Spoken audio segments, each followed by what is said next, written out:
Shri Gurubhyo Namaha. We've been discussing this Vishwa Vignanam. In the series, today we are going to look at bodies of knowledge.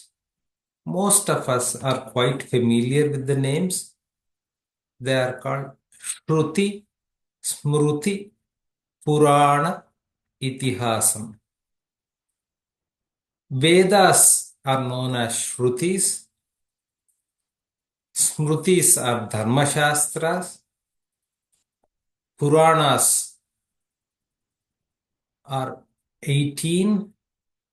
They are presented in a friendly narration style, and we have two Mahakavyas, Ramayana, Mahabharata. They are more into Kavya style, Kanta Samhita. So again, coming back to Vedas, for the ease of study, at the end of Dwapara Yuga, Vyasa classified this extensive body of knowledge and put them into four different piles: Rig, Yajur, Sama, Atharva Veda. To study these, you need to understand Vedangas: Shiksha, Vyakaranam, Kalpam, Nirukta, Chandas, and Jyotisham. If you understand these, you will be able to better grasp. Just to give a sense of how long does it take one to master one Veda is considered a duration of 12 years. It doesn't mean that you have mastered the intricacies and the meaning of it. This is understanding the main text, where the mantra bhagam, Vedas are again further divided into four parts. Main text where mantras are there is called Samhita. The study of Samhita is a significant undertaking. Because of the energies that it has, it requires a certain lifestyle. Then Brahmana, which is the usage of these mantras for the universal welfare and well-being, and Aranyaka is for the Vanaprasthashram usage. It also starts with certain Upanishad. After Aranyaka, you can call it Upanishad, but Aranyaka also has certain Upanishad bhagas. Yes. By design, this doesn't have any slides so that we pay attention, we internalize it. Vedas, the body of Vedic knowledge, is kind of categorized or grouped into four parts for ease of study by Krishna Dvaipayana, who is known as Veda Vyasa. Vyasam is classification. Each Veda again has four parts: Samhita, Brahmana, Aranya, Upanishad. Samhita and Brahmana is together sometimes referred to as Karma Kanda. Aranyaka Upanishad is considered Gnana Kanda. One is a prerequisite for others. Just like we all have different appetites and ability to grasp things, sometimes very rarely, not necessarily a sequential thing. To understand this, you also have six prerequisites or six Vedangas for you to grasp this knowledge: Shiksha, Vyakaranam, Kalpam, Niruktam, Chandas, and Jyotisham. We also have Upavedas, part of this. Ayurvedam, Dhanurvedam, Ardhashastram, Gandharva Vedam. We are introducing the terms now. We can take each one and delve a little deeper into it. What does it contain? But when we study Vedas means we need to take one Veda with Vedangas and then study, which could take anywhere between 12 to 18 years of study. 4 Vedas study is, again, if you put a normal timeline, around 48 years, means significant part of human life. We have seen in the current age, means last few hundreds of years, lot of people with higher intellect, for example, Adi Shankaracharya, he has completed the study of all of these 4 Vedas, Vedangas, and Upavedas in months' time, around 6 years age, give or take here, depending on who you wanted to go with, because there are few versions of Shankara Digvijayam, which is the kind of biography of Shankaracharya, but authentic biographies have quoted around months it took for him because of the higher intellect. Again, we say that he is a Shiva incarnation, so that level and ability to kind of go through that study is very minimal. He is just following and showing us a path of how to live. So this is very important. But now people will say that now Vedas, should we take up the study? What is there in Vedas and what do we gain? And is the same knowledge and benefit there in other parts? So this is where we need to understand that Puranas, again, the Purana Gnanam is a big ocean body of knowledge, and Vyasa put them together and classified into 18 Mahapuranas, 18 Upapuranas. Some also say that 18 Aupapuranas. So 18, 18, 18, or broadly you will hear 18 plus 18. These Puranas have 5 qualities. Purana Panchalakshanam, broadly, main key qualities. It doesn't mean that it is limited to 5. Sargascha Pratisargascha. So Sarga is creation. Pratisarga is again expansion of the creation after certain timelines. So Sarga, Pratisarga, Vamsho Manvantaranicha. Vamsha is Raja Vamsham, Rishi Vamsham. Manvantaram is again a timeline within this Kalpa time scale. When we cover that, we will understand, but we'll briefly cover the time scale. We have year, Samvatsaram. These years are grouped together and form one big unit of time, Yugam. So we are in Kali Yugam, 4,32,000 years. So twice this amount is Dwapara. Thrice the amount of Kali is Treta. 4 times the amount is Krita. 4 plus 3 plus 2 plus 1 is 10 times. So 4,32,000 and 10 times is called one Mahayuga.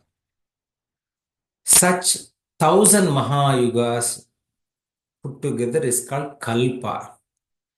But within this Kalpa is divided into certain Manvantaras, 14 Manvantaras, 1,000 divided by 14, approximately 71, 72 Mahayugas put together.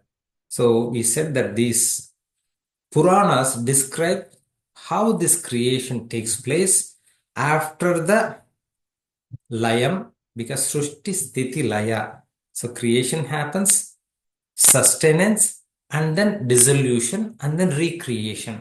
So this cycle is described in detail in Puranas.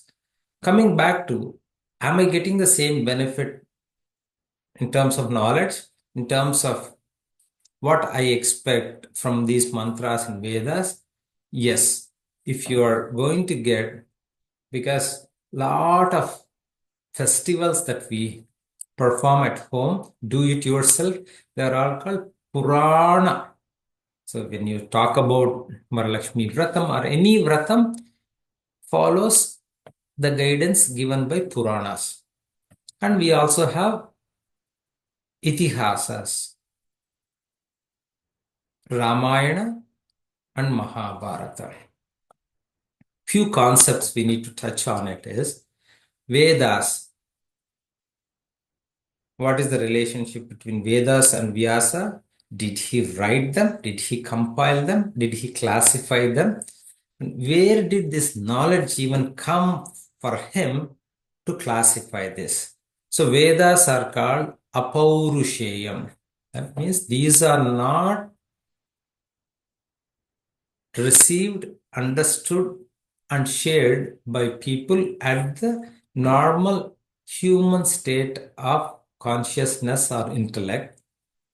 Super conscious people who have gone beyond the human state of consciousness into higher state of consciousness, they could see this knowledge, universe and universal knowledge we talked about, and brought it together. And this knowledge, again, Vyasa wanted to make it kind of comprehensible, easy to learn. Because when we know something, we always wanted to kind of make it easy for others to understand or learn. That's what Vyasa did this. Same thing, his role in Puranas is Purana Gnanam and Veda Gnanam. If you say that it came from the Paramatma through Brahma. And when we talk about Ramayana and Mahabharata also, Ramayana especially is not a story written by Valmiki. That's why it's important for us to undertake the study of Ramayana, because Ramayana, again, what is the benefit? What is the knowledge? Ramayana and Mahabharata give the same knowledge that you would gain from Vedas, same benefit that can be derived. If this is a study that you can understand, proper structured way, translations have significant limitations. Even though we are using English as a language or medium to communicate, outright we wanted to make sure that this is not a language through which you can completely understand and grasp the essence. So we need to undertake study of Sanskritam, which is not that difficult. You can undertake that, and you can also understand Ramayana. Why Ramayanam we talked briefly in the last episodes, but how Ramayana came about is Ramayana revealed itself with Saraswati Anugraham. If you read Ramayana, the third Sarga, Ramayana is into 6+1 Kanda, Balakanda, Sankshepa Ramayanam, which is the energy or the summary of Ramayana, essence of Ramayana, narrated to Valmiki by Narada. And the story goes on where Valmiki gets the blessing of Saraswati, and Ramayana he is able to see as it is happening through his extrasensory perception. He is not only able to see how the story is played out, he is also able to see and read the minds of those involved in that historical events. So this is important for us. Is there basis on which you are saying that these all have the same knowledge? There is one shloka that says, Itihasa Puranabhyam Vedam Samupabramhayet Bibeti Alpashrotad Veda Mamayam Prachalishyati. Vedamata is saying that I want people to understand that to understand me completely, they should understand that I, in the sense, in the knowledge of Veda, because Veda is coming from the word Vid, which is knowledge, is composed of Shruthi Smruthi Purana Itihasas. Those who say that Purana Itihasas are not the form of knowledge that I represent, I'm scared to even come from those mouths because they are misrepresenting me. So it is important to understand, not just as a story narration, but there are a lot of intricacies within Ramayana and Mahabharata that will really help you to understand. Because Hanuman is known to have this Ingita Gnanam, means his ability to read the mind of the other person, not just humans. Pashu Pakshadi Ingita Gnanam. When we touch on Ramayana, we'll touch on why Rama is fascinated about Hanuman's oratory, communication skills, and the knowledge. Because Hanuman is able to see how the nature, the birds, the trees, and the water is reacting to the presence of Rama and Lakshmana. So, coming back, putting this all together, we have this extensive body of knowledge classified into Veda, which is Shruti. The same thing for us to follow on a day-to-day basis is presented in Smruti. So, sorry, Vedas are Shruti and Smruti are Dharma Shastra. There are several Smrutis. Manusmruti is for Kruta Yuga. Then we have for every yuga, we have one Shruti that we should understand that. Treta, we have Gautama Smruti. Dwapara, we have Shankalikita Smruti. Kali Yuga, Kalau Parashara Smruti. These are all complementary, and lot of people following Yajurveda follow Apastamba Sutra, which is also Smruti, which really talks about the extrasensory aspect of following a lifestyle that will lead you to absorb this body of knowledge and understand, appreciate, more importantly, get to experience this.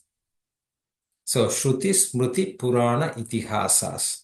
Shruti is mostly Prabhu Samhita, Rajavad Bodhayet. It is like a rule book. It says this is what it is. It has Nitya, Naimittika, Prayaschitta, Kamya, Nishiddha. Karmas are classified into these 5 categories. It has Samhita, which has mantras. It has Brahmanakam, usage of those mantras during the Grihastha Aranyakam, usage of those mantras during Vanaprastha and also some Upanishads are there, and then Upanishad, which is considered Gnanakanda. There are several branches, Shaka, for this Rug, Yajus, Sama, Atharva Veda. There are very few available now, but even those available, it is not being extensively studied. So we need to promote those who are dedicating their life for such study or undertaking. But those of us whom we can, we should understand the Smrutis through proper structured curriculum teachings. We should also, more importantly, understand Ramayana and Mahabharata, because Ramayana and Mahabharata also has the Smrutis. They actually teach the Dharma Shastra. Everything is built into Ramayana Mahabharata. It used to be part of the curriculum. If you go 300 years ago, even 200 years ago, Ramayana and Mahabharata was part of the curriculum of the school. That way, you are able to grasp this immense knowledge. Then some people will put, we said Shruti is Rajavat Bodhayet, Prabhu Samhita. Smurti and Purana are Mitravat Bodhayet, friendly narration, Suhrit Samhita. Then Kavyam, Ramayana, Mahabharata, Kantavat Bodhayet, Kavya Samhita. So it is very poetically, beautifully narrated. So it really sticks to it and you enjoy it. So they all have these divine sounds and energies, and that will help you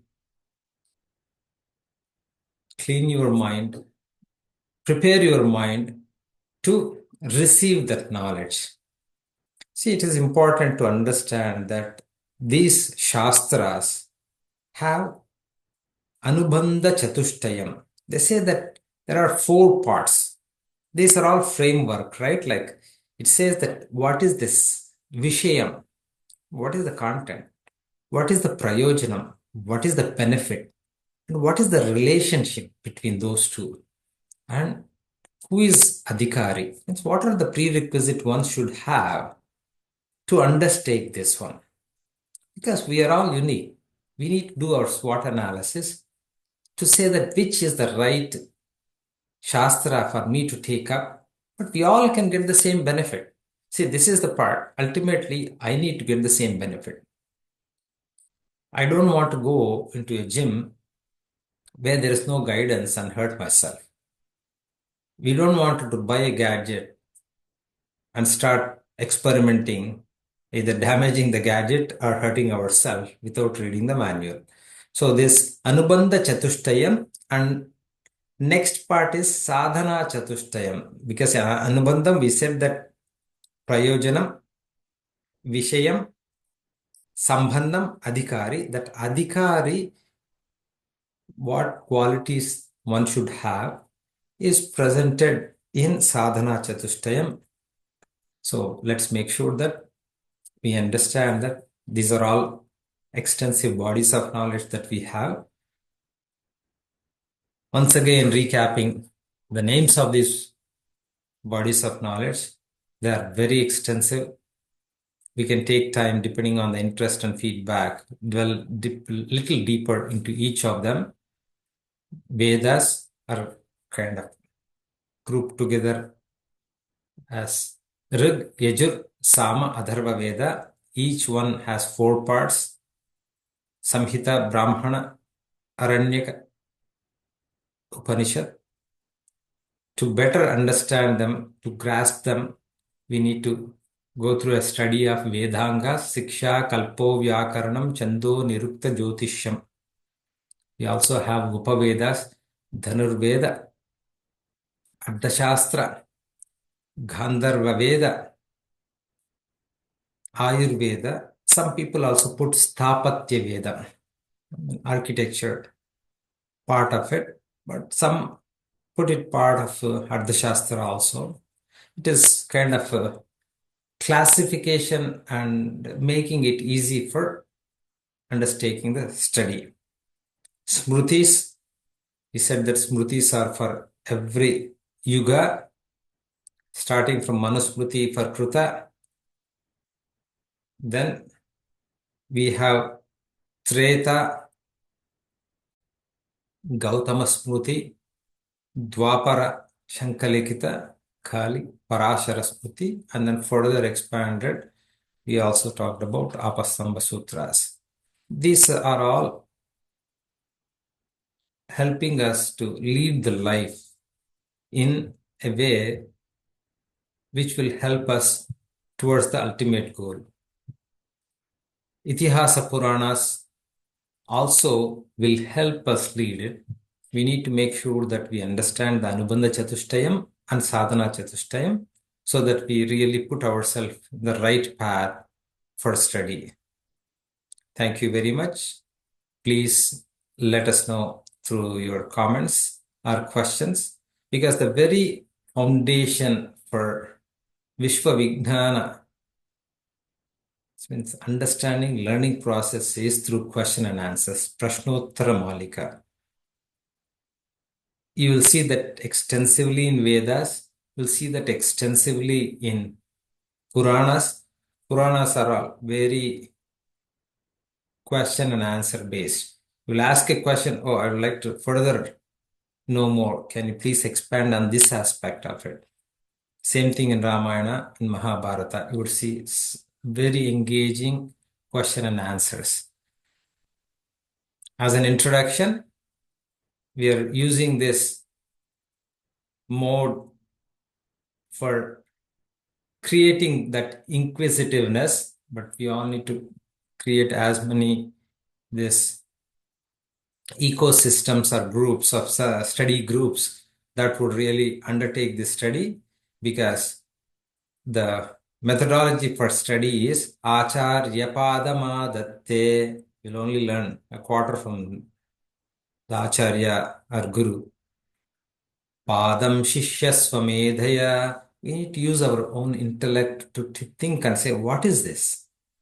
Padam Sahavidyardinaha. You need to have that study group where you learn from each other. Padam Kala Kramenacha. Continuously studying this, exploring this over a period of time, you will learn. The same thing is given beautifully by Patanjali in Yoga Sutra. For anything, Sah tu dirghakala nairantarya satkara sevito drudabhumihi. You need to do consistently, repeatedly, with a level of discipline and commitment, you will achieve it. Shri Gurubhyo Namaha. Harihi Om.